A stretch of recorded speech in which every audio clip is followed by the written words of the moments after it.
Hello and welcome to the Wedding Dish Podcast. Grab your fork and knife and take a seat at our table as we dish on all things wedding. You will hear stories and tips from real couples and wedding pros about love, life, and entrepreneurship. I am Sarah Alipin, your host of The Wedding Dish and CEO of Photos from the Harty and District Bliss. Today, we have a really fun guest coming in from LA to talk a little bit about it looks very sunny and warm there. Meanwhile, it is super cold here. We were talking about it a little bit offline. André, thank you so much for being here today. Good morning. Thank you. I'm really excited to talk to you a little bit about your wedding. I don't know anything about it, so I'm really excited to hear a little bit about even where you got married. Yeah, I did on purpose, by the way. You wanted to make sure you brought the surprise. Well, no, it's more to me. It's more interesting to find out in the conversation. See, I'm a bit of a rebel. You might have noticed. I see that.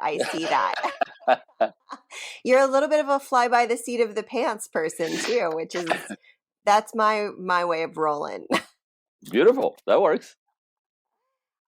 Awesome. Okay, well, so let's start there. Tell me a little bit about where you got married. So, in Los Angeles, the city of angels, I spent my whole life trying to get here. So I have no intention of if my life was built here, my business life, my personal life, here, my everything good that happened to me happened here in LA. Unbelievable. So both my wife and I are dancers. I was a commercial we call it commercial jazz dancer. Music videos, movies, that's the whole stuff. So I made a living at this. I traveled the world, but as a Canadian, I'm Canadian. I had to get my way here to LA if I was to make a living in this stuff, I had to be here. You can't make a living, in Quebec City trying to be a dancer, or even Vancouver. So the business is here, the world is here, everything starts here. So I had to be here. So made my way here. Found my beautiful bride in one of my dance classes because I'm a teacher as well. But she's a ballerina, so I end up, with my students. I mean, where do you meet people, right? Right in your face in your life, and your work, often at the office, because that's. But I traveled the world. She traveled as well, but differently because the business is different. But I ended up working with Michael Jackson, or I worked with Prince, I worked with Paula Abdul, I worked with Hula. So I did that whole thing to the hilt. And at one point, as much as I was the guy on the road traveling and having fun and a free spirit, I'm very, very what's the word? It's not square. I'm very traditional inside. So even though I look like this. I looked like an artist. I looked at the free spirited guy. I am, but I'm also very traditional in my values inside. So I was always going to get married. I was always going to build a family. I was always going to do that whole thing. My way, though, I was going to do my way, and my way was my way, which means I was going to have fun doing it, and I was going to be doing it my way. I've always in a stubborn kind of, I'm not going to be stuck in the box. I'm not doing that. So my wife in my class, the moment I saw her, she was, ding. It was funny. I don't know if you have ever heard this from men, but men typically know in an instant when they see their wives. In an instant. You ladies don't believe in that, or don't really. That's typically not the way it happens. For you ladies, it's osmosis. It takes some time before you go, this guy's got it going. But most men, this is the business I'm in now, by the way. I coach relationships and men and women in the dance of relationships, how to date. It's confusing nowadays. But it's just men know, boom, that's my wife. Boom, that's my wife. Without knowing her, we have sort of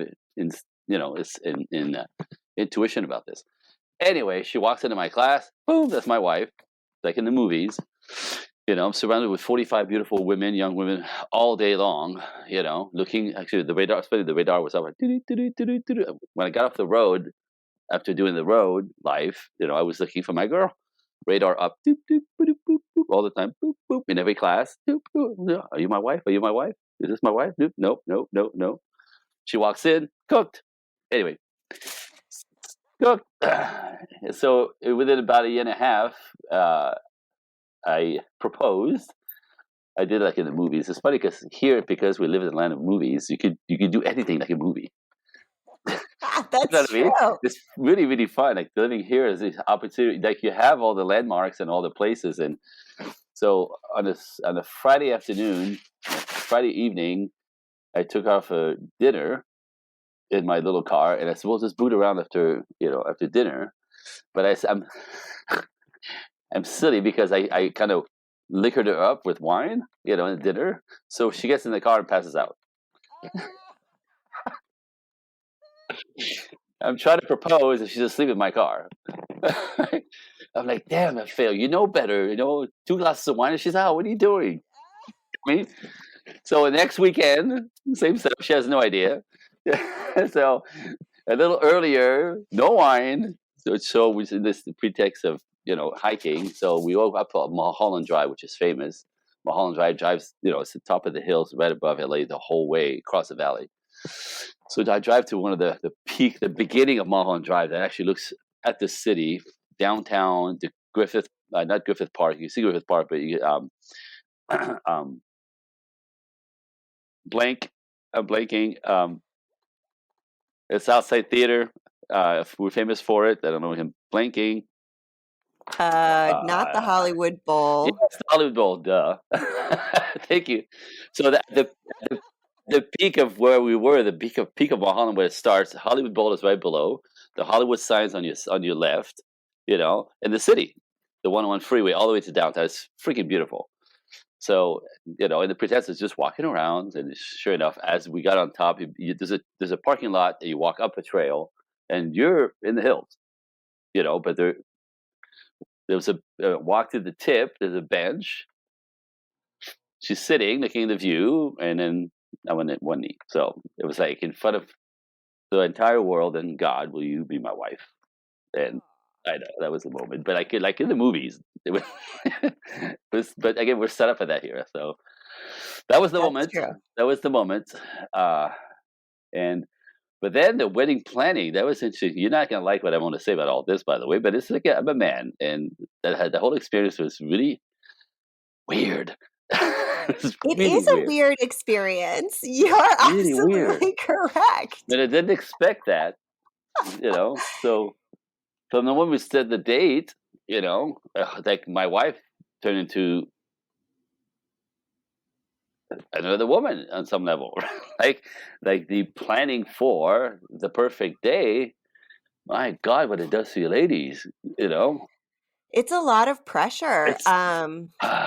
It's It's a lot. I mean, that's one of the reasons I did my wedding in the way that I did because I didn't want to go through a lot of external pressure from it. But yeah, I mean, it's a lot of pressure to put on yourself about one day being like, and it's also not intuitive because you've never done it before. no kidding. And then like you want to be please everybody, and you want everything to be right, from them being comfortable, the food, the setting, the parking, the planning, the timing, the oh my God, but like I saw a side of my wife that my wife is very what's the word, she's easygoing, she's Mhm. low maintenance, she has 5 older brothers, like I even though I could be a lot, there's only one of me. She's all Yeah. she's all please. 5 older brothers, they're all a year apart as well, so like there are 5 maniacs and then her. So she's the princess, and she's used to the noise, she's used to the farts, she's used to the she used to, I can't even gross her out. I try to gross her out, she's all, is that all you got? That's all you got? That's all you got. All right. I'm like, damn, that girl's resilient. Like she's handling this like anyway. So but she became, easygoing. She's easygoing. She's casual. She's gentle. She's um, low maintenance in every way. And then something happened when she started planning the damn wedding. you know, like everything casual went out the window, and then became hyper. Um, vigilant, I guess is the word, with the details, which It's a lot. I never seen her like this. But right down, it started right away. Like, so what happened is, her and her bridesmaids, which was a friend of ours, a bridesmaid, started like doing the girl thing, and flipping through magazines and chatting and whatever.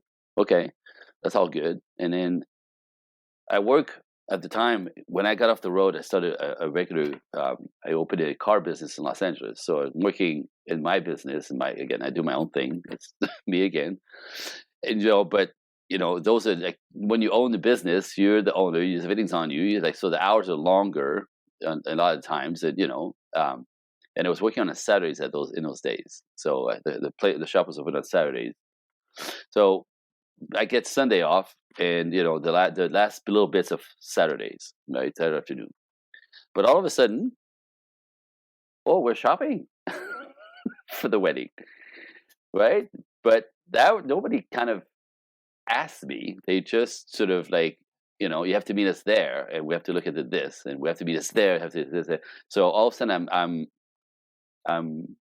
part of a machine that I was not expecting or looking forward to, or I mean, at one point, seriously, we ended up looking at invitations, and they had the idea for the color palette. Fine, I'm an artist, so I understand this. I mean, I get colors, I get style, I get it. Because that's sort of my makeup to a point.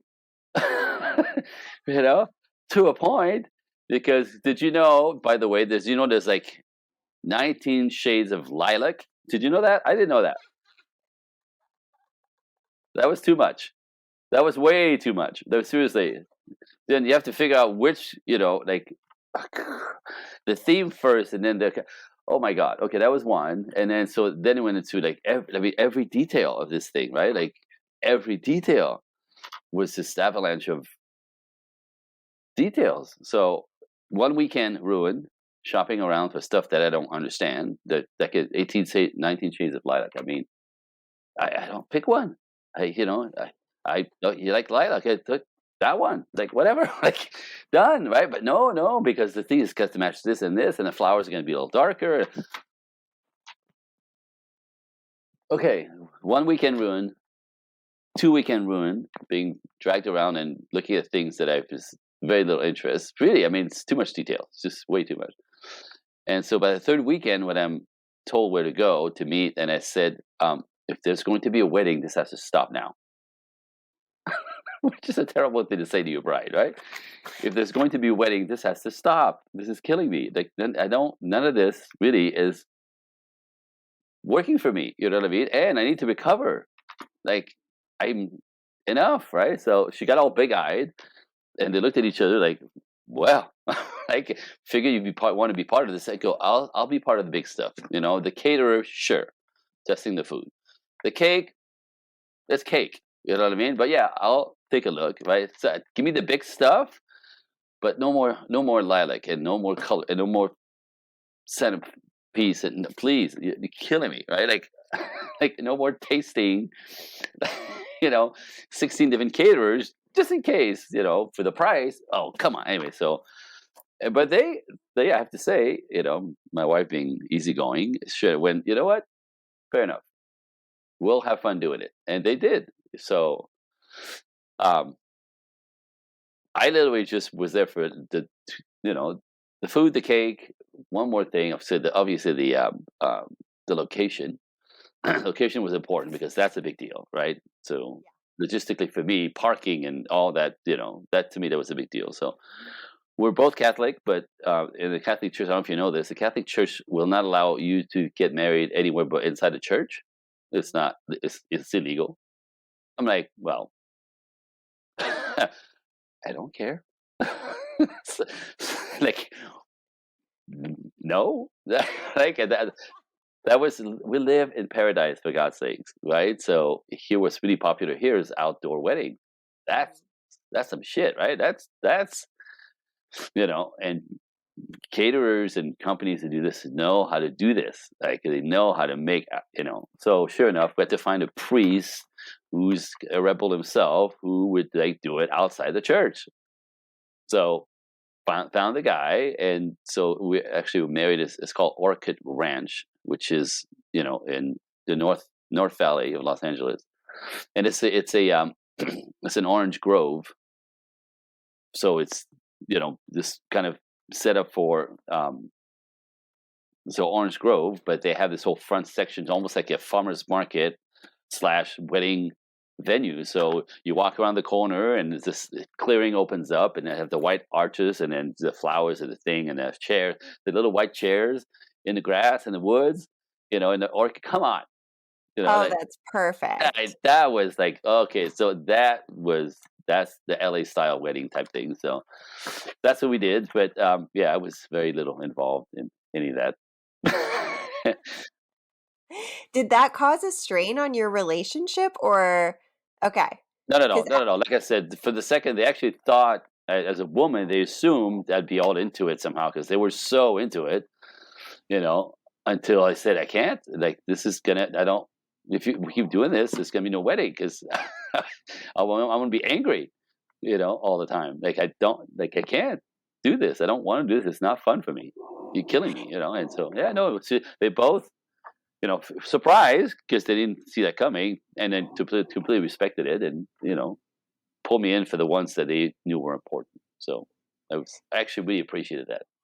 that's awesome. I mean, it's so important to know who your significant other is and to be able to have those conversations because even though that's like a scary thing to hear or to say, it's important to, be able to have those difficult conversations because life is not easy. Life is messy.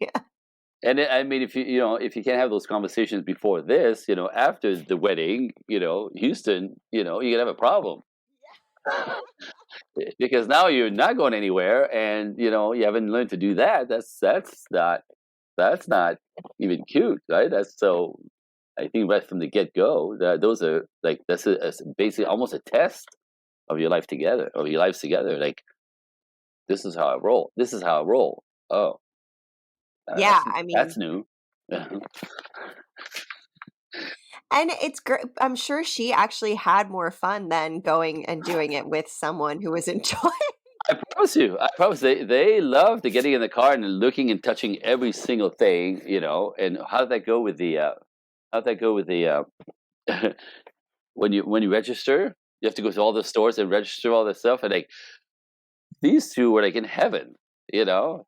They come back like and they do lunch in between. They come back all giggly and girly, and and they get their nails done at the same time, and they're like, beautiful, have fun, you know.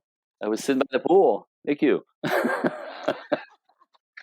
So no, it was actually. I think it was actually relieves the stress at some level. Like they really had all those details. They like doing it. That's awesome. I mean, it's great that they got to have fun doing it too.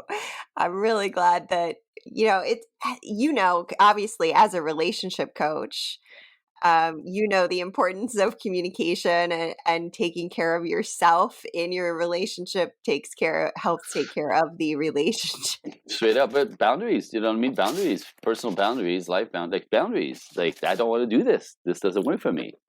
Not then you don't necessarily. You don't. It's just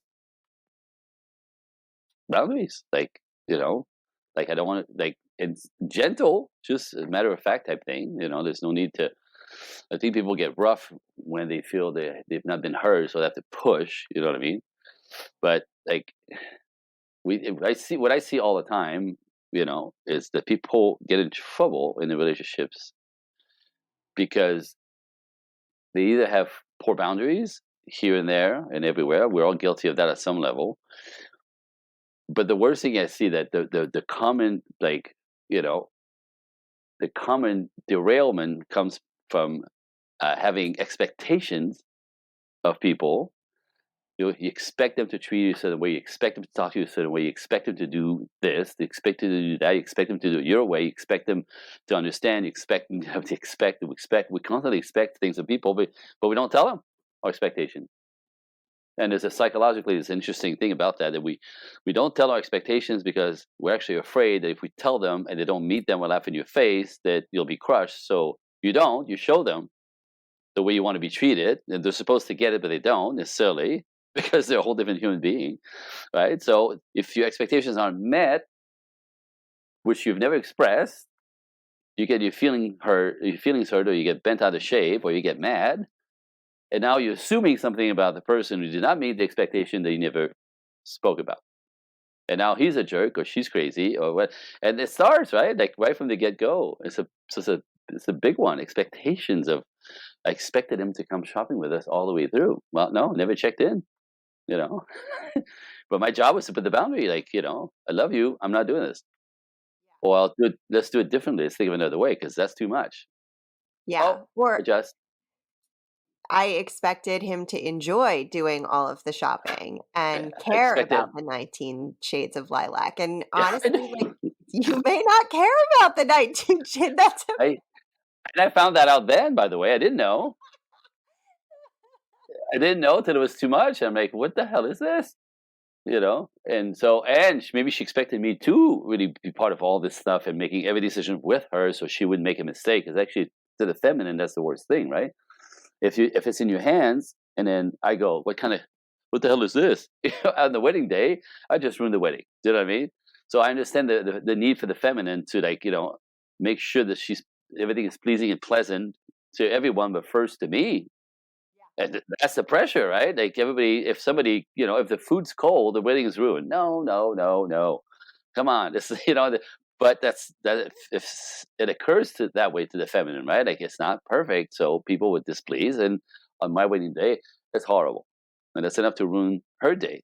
So again, like, kind of reel her back, and to like take the time, enjoy the moment, let it go. It's like, because I officiate weddings. That I officiate weddings myself now, so I coach people into relationships, and then I marry them. Some of them.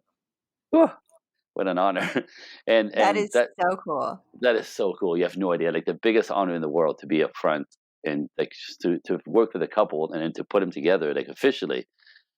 I mean, I can't. There's no words for this. The first time I did it, I thought, because actually, it was a client who, they say, just like us, I guess. He's like, we're not really that religious, and we want to get married outside, and we don't really, but we need somebody to officiate. And he goes, you helped us get together, like, and then make sure that we say good. It's like, why don't you get, you know, um, ordained so you could be a minister? And I'm like, well, that's a good idea. He goes, look, it fits right into your life and your business. Like, you keep doing this after us. I'm like, that's brilliant. Yeah. but It really is. but I mean, and the first time they got married up north by Fresno, by this lake, and she came in on the, like, kind of a little boat with it. Oh my goodness, it was insane how beautiful it was. Like, California living on the lake, the trees, woo, like, damn, they did it right. and and I just, I'm used to speaking. I'm used to teaching. My whole life I've been in front of people. So that's, to me, that was no brainer. So I just kind of found a ceremony that I liked. I tweaked it my way. We had to squeeze in Uncle Jack wanted to say a prayer in the middle. So we had squeezed that in, and blah, blah, blah. So to me, it was a logistical, like, just, okay, let's get this done. I'm in charge. The surprise, like it was overwhelming, like, when it all came together, and then the families come in on both sides, and then the parents, and then, okay, whoa, wait, I get to do this, like, whoa, like, it was like, it overwhelming, the feeling of the honor, right? And whew, anyway, I can't say enough about this. I have a good life. I have a good life. It sounds like it. And again, I do it my way, like, but yeah, it's I have everything. I mean, I have everything. It's unbelievable. And a beautiful, sweet bride and 2 kids, and I love it. Well, we are going to take a super fast break on the wedding dish with Andre Paradis, and we will be right back. And I am we're going to find out some tips that he has for relationships. So stay tuned. And we are back on the wedding dish. I, of course, am Sarah Alapin, your hostess with the mostest. And at the table with me today, I have the founder and CEO of Project Equinox, André.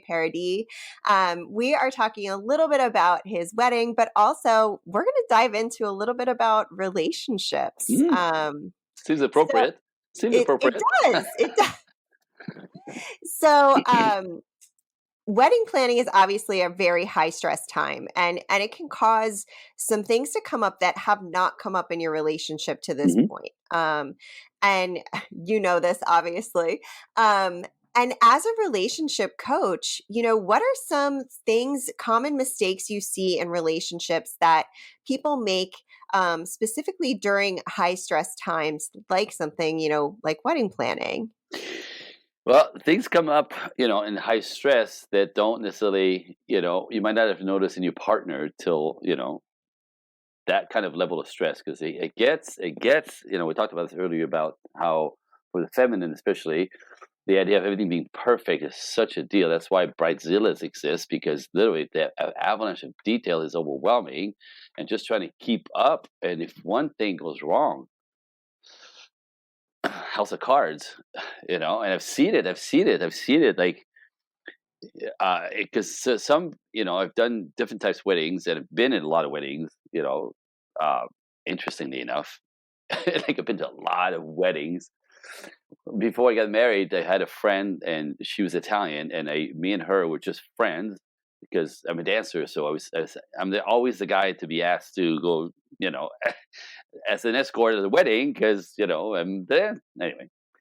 But I mean, how many weddings did her and I go to? Like every other weekend, we had a wedding to go to. Like it was unbelievable. Like big Italian weddings and Jewish weddings and all the different styles of ceremonies. Greek wedding and the oppa and throw the ball and what's going on. Right? So it's fascinating. Um, but the details, right? I remember one bride losing her stuff, like completely losing her stuff, because at one point before the whole thing starts, there's an exchange of presents to the parents and the in-law parents that has to happen mid-afternoon, part of the culture, right? And somebody messed it up before the wedding. She's falling apart, makeup all over the face, just like you have to redo her, and you know what I mean? Like, so I guess the feminine, like the idea of perfection, which is really really really really really stressful because there's no such thing. So with my wife, having a sense of that, and when I officiate weddings, I constantly tell them you have to let it go. You do it all as up front, and you're hoping that it's going to work out, but you have to let go, be present. Because when I did it, I remember like it goes, it goes like this. It's over.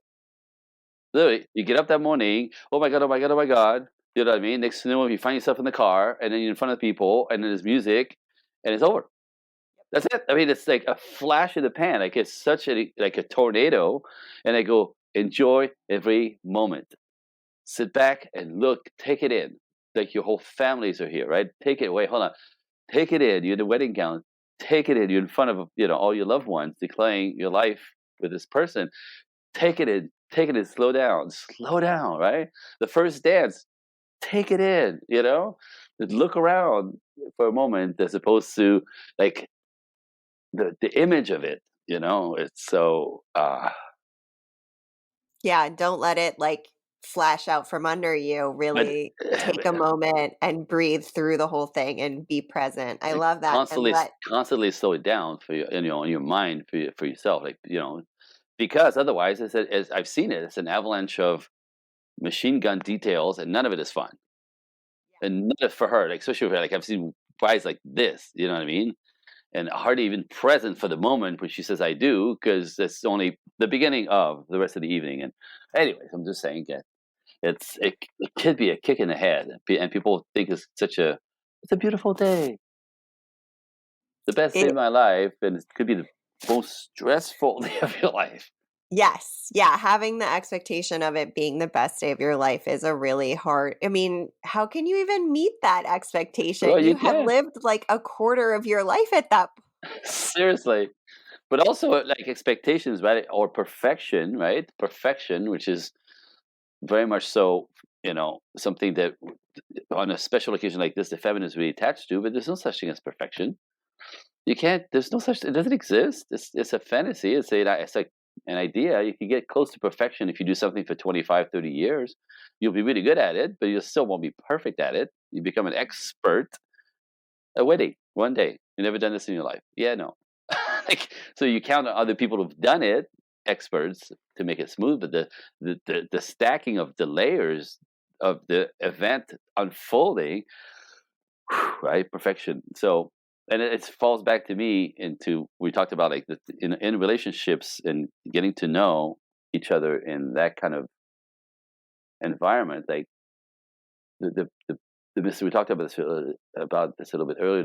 The mistake people make, expectations up front, and that goes. We all do this. Expectations, for that day, for it to go perfect.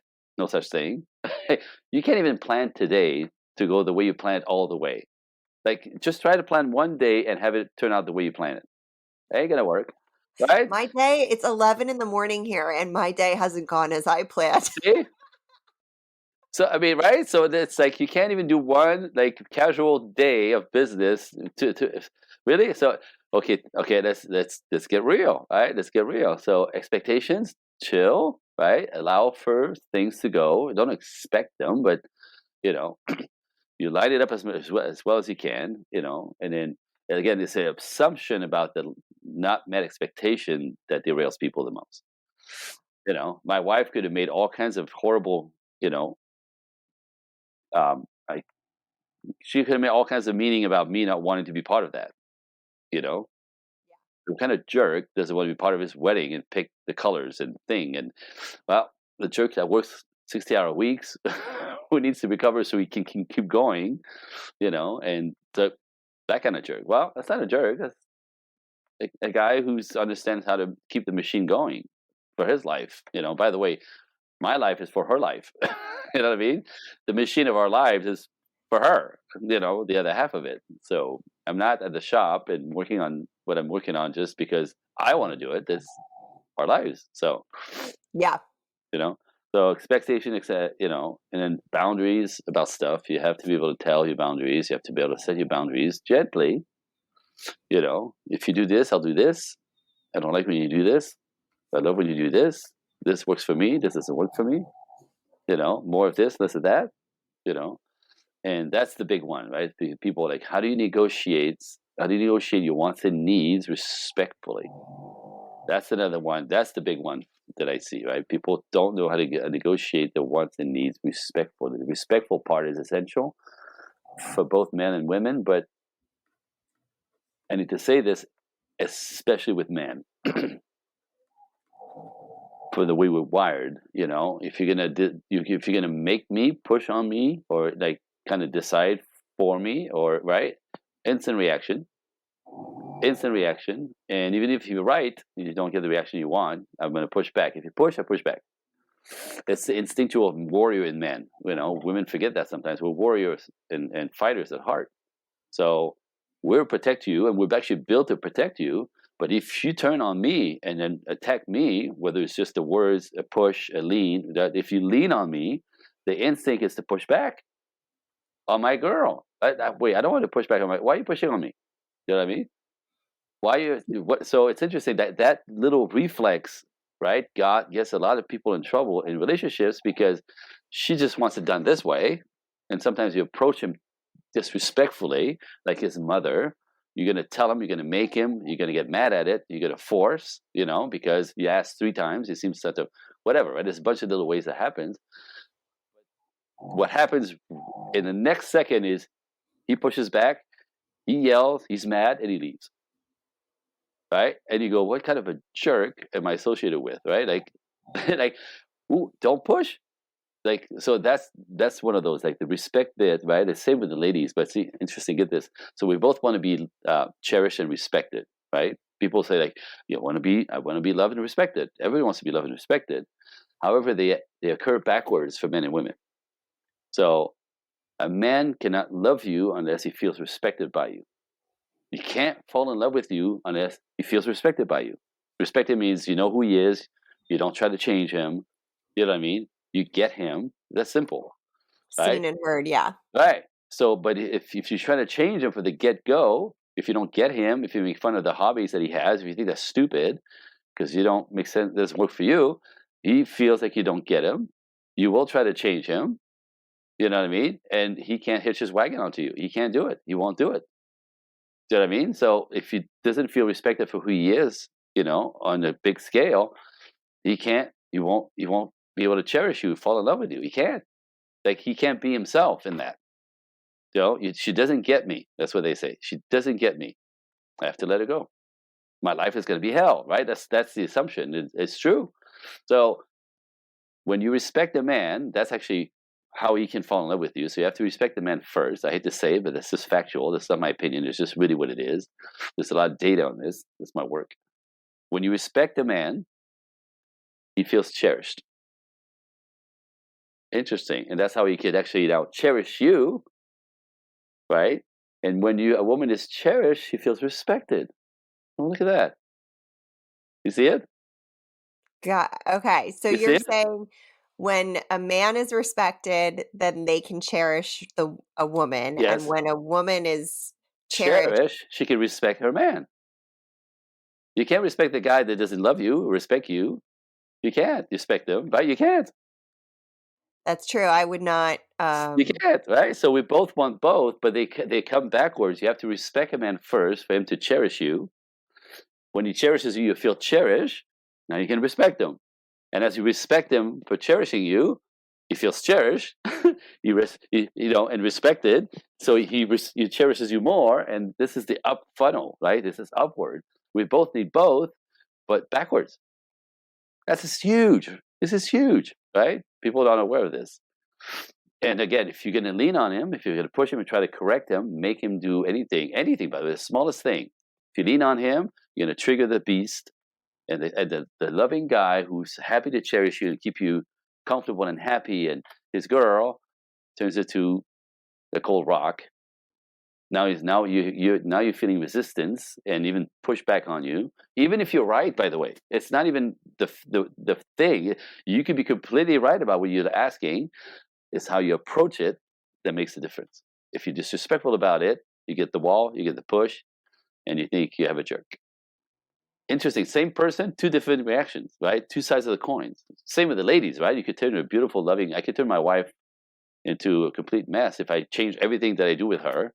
Like, you know what I mean? Like the way she's used to me being loving and kind to her. And if tomorrow morning I stop talking to her, never look her in her face, never touch her, become aloof, tell her anything, stop coming home on the regular basis, or see if I change all the rhythms, she'll go nuts.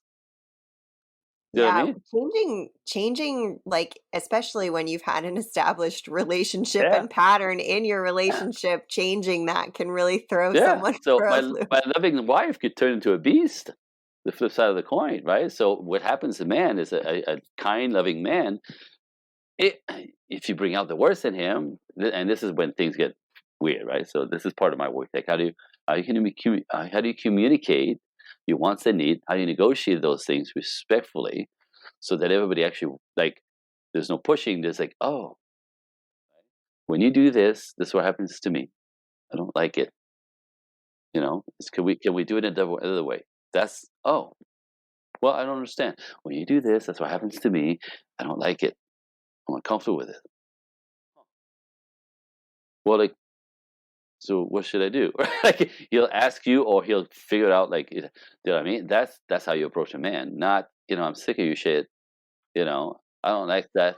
You know what I mean? Like, Nobody wants to hear I'm sick of your shit. well, but I want to say this because it's my work, right? Like, if even the smallest thing on you, that if I do something that's irritating, right? You're in a relationship, we're in a relationship, I do something that irritates you. That happens all the time. Happens all the time because we're humans, right? And vice versa, by the way. But for you ladies, typically, I'll do something that irritates you, and you go,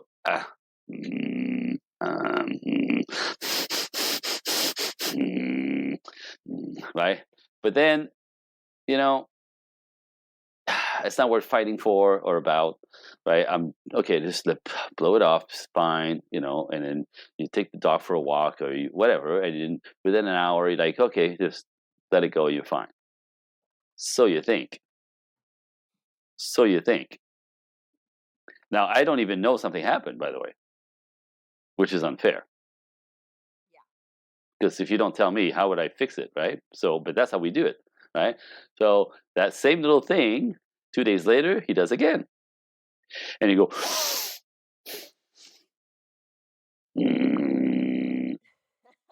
go for a walk, come back, let it go, let it go, let it go. But you don't, right? So what happened is those little things that are so silly that seem to be not worth a fight, because what happens to the feminine, as typically, is that if you bring it up, you have experience of that a lot. If you bring it up, he's go, "What the hell are you talking about?"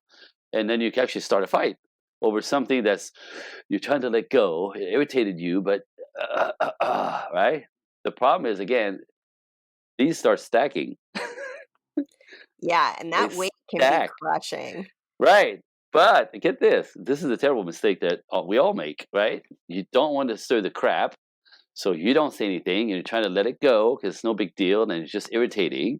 But they don't go away; they stack.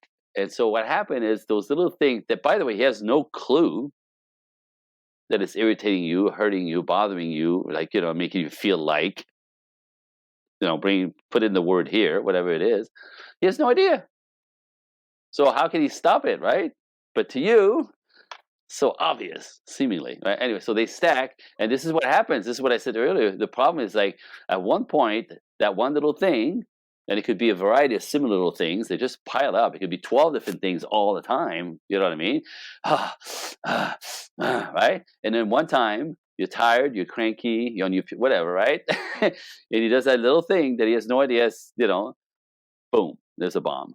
And then you go, you know what? I'm sick of this. You never, and then now the big generalization come out, right? Now it's an attack. Just the fact that you lose your temper is an attack on him, honestly, right? And guess what he's going to do? What the hell's wrong with you? Because it's too big. It's overcalibrated for the thing that just happened, but it's not the thing that just happened. It's the stacking that got you like this. So now that you can't hold your tongue because it's too much, avalanche on his head. He's like, "You're fucking crazy. I've never said that. I never did that. That's not what happened. That's not. You're overreacting. Oh, how much you The like to hear worst thing to say. the worst thing to say? How much you like to hear that you're overreacting? What is wrong with you? This shouldn't be Or calm down is calm the down, other. or this should not be bothering you, right? Always bad things to say, Well, yes. because he, like, for the little injury that just happened, right? That is overcalibrated. Like, now you're acting like a crazy woman. For this is what is creating all this thing, right? And so then, of course, he's like, then you get blown off, and he tells you, like, there's something wrong with you, and what you're too sensitive. I can't talk to you. Like, all of it comes out, and now you want to kill him because you're right. The cap came off, right? So this is what I'm talking about. Like these things, you have to clean up as you go, and nobody really wants to do this because you're. But if you approach him respectfully with every little thing and clean him up, he never explodes. It's always safe for you to do so. And you go, huh, thanks, babe. Right? Like, they don't get to stack up. So that's a huge one. But it creeps in. It creeps in. It creeps in. If you don't tell him something upsets you, even as silly as it sounds, you can't fix it. It's not fair. Vice versa.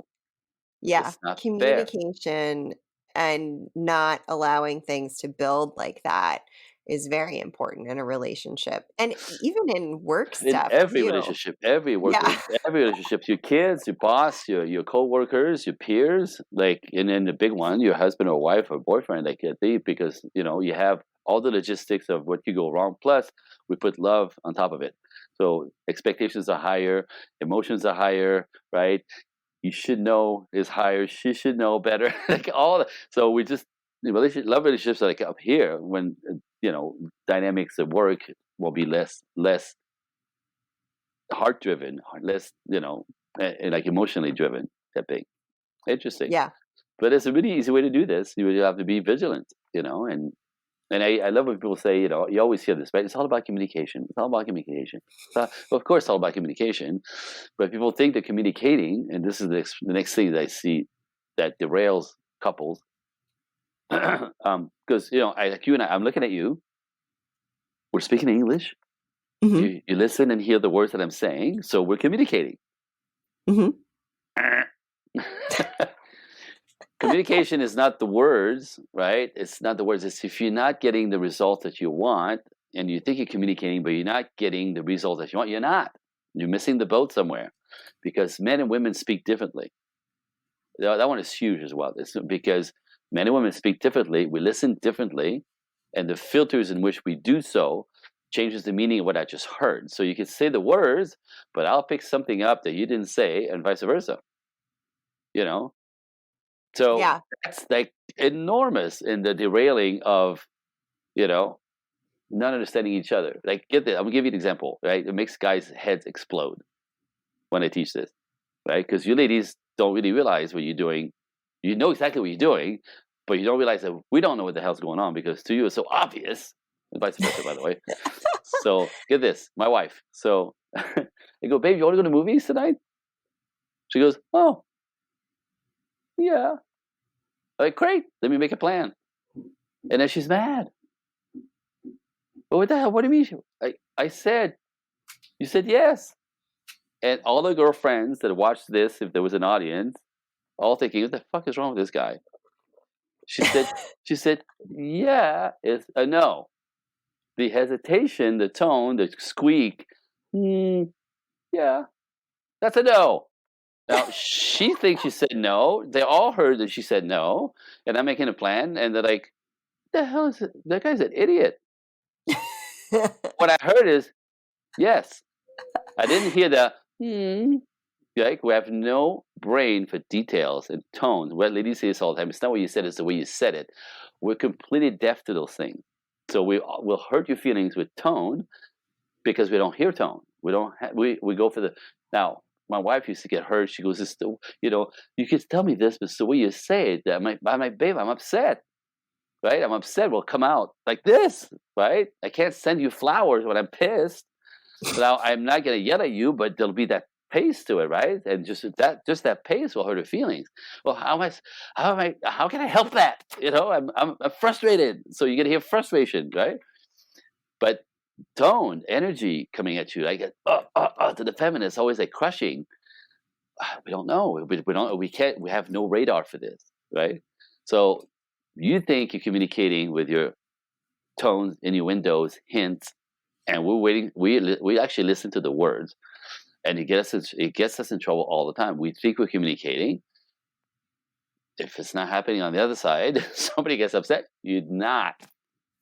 And so it's that one is that's a fun one to learn, because like the layers of the way you do this, like we speak directly, you don't, right? The highlights. I speak directly, you don't. So when I say something, I just said it. But when I say something to my wife or a woman, she goes, what's he trying to tell me? I just said it. Well, you mad at me? No, I just said it. Well, is this? What do you say? I just said it, right? Because you're looking for the meaning behind the words. We mean the words. And so when you talk to us, you also talk in hints and innuendos. It's so obvious what you're saying. He's like, I don't. A woman cannot say to a man, I don't like that shirt on you. That's too rude. So you go, are you going to wear that? Yeah, why? Well, what if you're hot? I'll be all right. She's like, damn it. So what if you're cold? Well, I'm cool. I'm here, She's like, damn it, right? Like he's not hearing me. And you're thinking like every girl in the room knows what you're saying. Get that shirt off of you. She hates it. You're not saying that. You can't say that, right? So what if we go somewhere nice after for dinner? And what if you'll say 17 things hinting at, I don't like that shirt, except saying, I don't like that shirt. And then you think he's an idiot. And now he's in the car with that shirt, and you go, oh, I'm so embarrassed. Like, He's wearing a plaid shirt to my mother's birthday party, right? Go, whatever. Just fucking say it. You can't hurt my feelings. I'm not a girl. You know what I mean? Yeah. I can't say that to my wife, you know. But she typically would show up and go, "What do you think?" I'm not gonna do that, all right? Like, "What, are you gonna wear that? See, really? Is that what you just really? Like, yeah. Please change. Why? Because we're going to my mother's. Like, well, you don't think that's cool? No, no. Get a dress shirt. Pants are fine. Get a dress shirt. Yeah. It's Sunday afternoon. Oh, really? Like, yeah, babe. Oh, all right. Like that's. But you have to say it. Yeah. Otherwise, you tweet that all day, thinking, "What? Who is? He's so clueless." According to you, even you thought he was fine. He thinks he's fine. Anyway, it's kind of funny. So I love that stuff because it's all the stuff that we collide against each other, especially when we're married, because we're committed, right? So boyfriend and girlfriend is always an exit strategy that is possible. Married, this is the rest of my life. There's no eject cord if There's you're. this is the rest of my life, right? Women will say this to me like, I realize he's gonna be doing this the rest of his life, and this is the rest of my life. This is what I gotta deal with the rest of my life. And often this is when you're trying to change him, that starts with the disrespect and the derailing of the couple. And it's interesting because women marry men hoping to change them on some layer. That's pretty natural.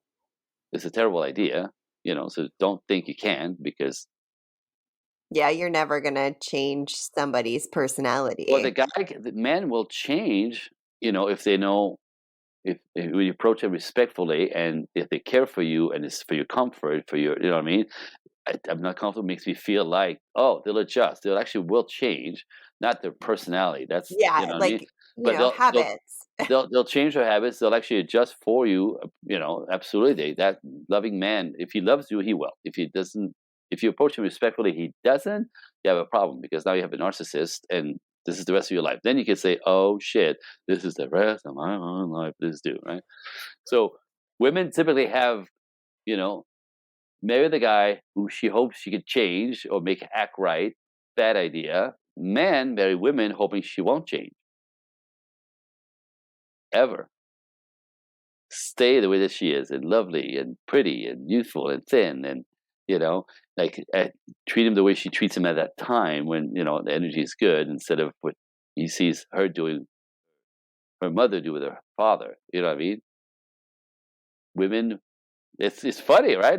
So this is how we start. This is how we start. Yeah, so getting that all buttoned up before the wedding is critical. Critical, critical, critical, critical, critical. It makes the rest of your life much easier when you know how to effectively communicate with your partner, and, treating people the way you wanna be treated is also a big chunk of that too. Course. But again, that goes into expectation. If you treat people the way you want to be treated, it doesn't mean they get it and then you're going to get back. It's assuming that they actually, have that in them. That's true. That's So you know what I absolutely mean? That's a accurate. big one. Like, he should know better. Well, how would you that you've never told them?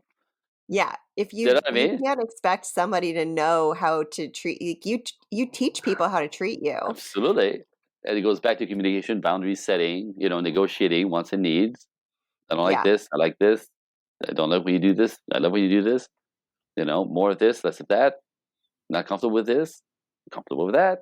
These are easy conversations when there's no juice behind them. When you do it when there's no tension because you're both frustrated. This is where people make the mistake. They try to handle things when they're mad, because they're mad that things just happened and I don't want to fix it.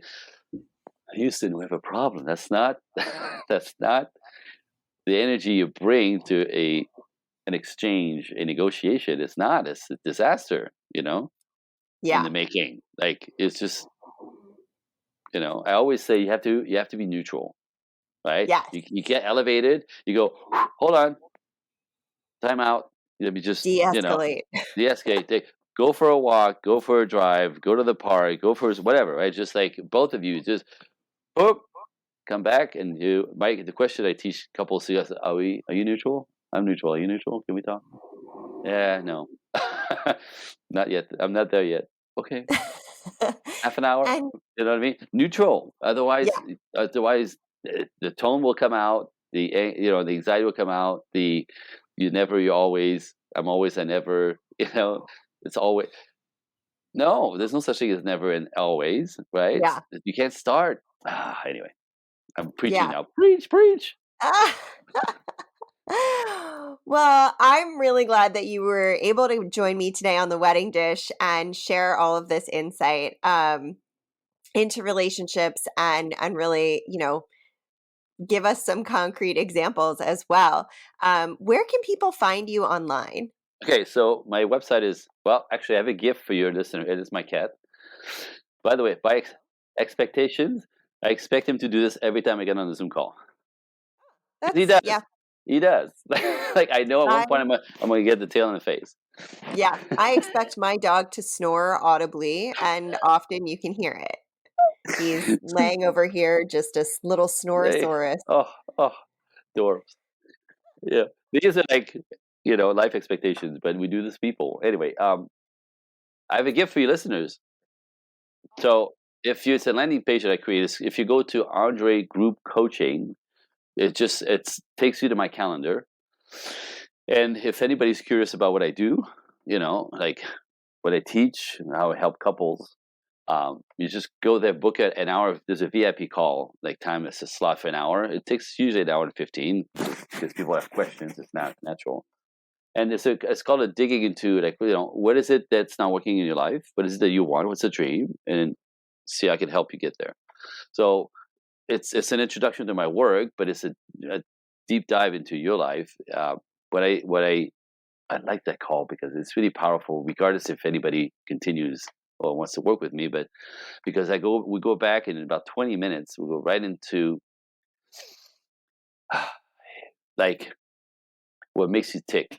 And what I mean by that is, a lot of my clients are strong, independent, and powerful women. They pride themselves in that. We're raised that way nowadays. But some are so masculine that way, strong, independent, and powerful, that they can't find relationship. They can't. Men don't date them. Men don't ask them out. If you go on one date, they don't get a second date, and then they start thinking there's something wrong with them. That's a lot of women that come at me. I do men's work as well, but ladies typically are 35 plus. They've done the whole career thing. They're excited about that, but now they want companionship, but they can't do it. They don't know what's wrong, and then they think there's something wrong with them, right? And when you start thinking there's something wrong with you, guess what? There's something wrong with you because you think there's something wrong with you, right? Your belief system becomes something wrong with me, right? So now you're broken. That's not how things develop well. So that call, the exploratory call, we actually kind of did. Every one of us, none of us get out of childhood unscathed. Not one of us. Between the age of 5 and 11, life kicks us in the head, and we all end up on the other side of this, having made decisions about ourselves, about life, about the world, and about people. And those are the lenses in which we carry our lives. So a lot of women who struggle and men who struggle with not getting what they want out of life, whether it's business, personal, relationships, money, there's belief system that was in place when you're little that we forget about. When the computer was blank, people are jerk. You can't trust men. Women are crazy, right? I can never get what I want. I'm not good enough. These run your life from the back, from your subconscious. Not people even forgot they made those decisions. So that call in 20 minutes, we kind of peel back the onion to like when that moment was. We find it. It's really quick. I'm good. I'm just saying, I'm good. We get to it in 20 minutes, and then you can actually get liberated of like, there's nothing wrong with you because of this. This is a natural reaction. This is a natural defense mechanism. You get to be like this because of that moment, that decision, or these two, or these three, or these five. Typically, it's one or two huge ones that we forgot, right? And all of a sudden, there's nothing wrong with you, right? That's just normal. When this happened, that's the defense mechanism. Beautiful. Wow. Freeing. So so now what is it that you want? Let's go fix it. Let's fix that so you can actually have the freedom and go after what you want. What's that look like? So that just the call alone, I guess, it's a gift because it liberates people. It often gives them hope. That's a huge chunk of time, so that's very generous. Yeah, but that's you But it's know important. it's a must. It's a must. You have to go there first. You can't get into a healthy relationship until you clean up your baggage. Baggage sometimes with prior relationships, but all these still connect back to the decision you made about people, life, the world, yourself when you're little. Period.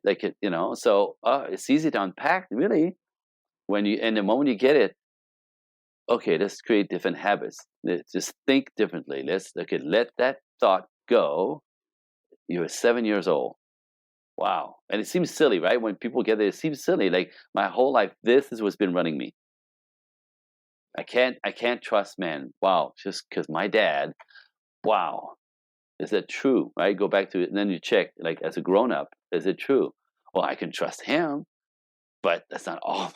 Like get your brain back, wrangle yourself in, and then now go experience life with the belief that most men are quite trustworthy.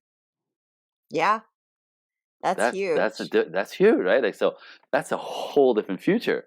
I live for that stuff. So an hour with somebody to help them, pop the cork, bring it. I'm bring it. I love it. Oof, that Awesome. was a lot. So Andre, group coaching is where you go to the calendar. My website is projectequinox.net. Equinox, Equinox. The equinox is the perfect spot between light and dark. Get it? Men and women, balance. I thought it was clever. But it's .net, not .com. .com, you end up with some planetary website. I have at Relation Dynamics is my Instagram, Facebook, Project Equinox with Andre Parody. Yeah, I'm all over the place. I also have a private group for the ladies. Something is called Dating and Relationships Insights. It's a private group on Facebook. It's huge, like almost 2,000 women in there now. And I just sort of constant feed material. So that group is free. You have to jump in though. You have to be what's the word? You have to be admitted in. So you have to apply. But it's another way to bet. A lot of women get into the community first and listen to me more and watch me on YouTube and all that stuff, and then they make a call.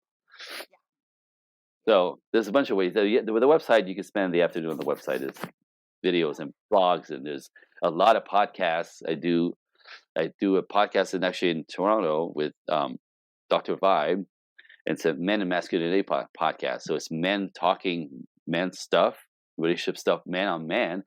Fascinating for you ladies to check that out. To listen to men talk when you're not present.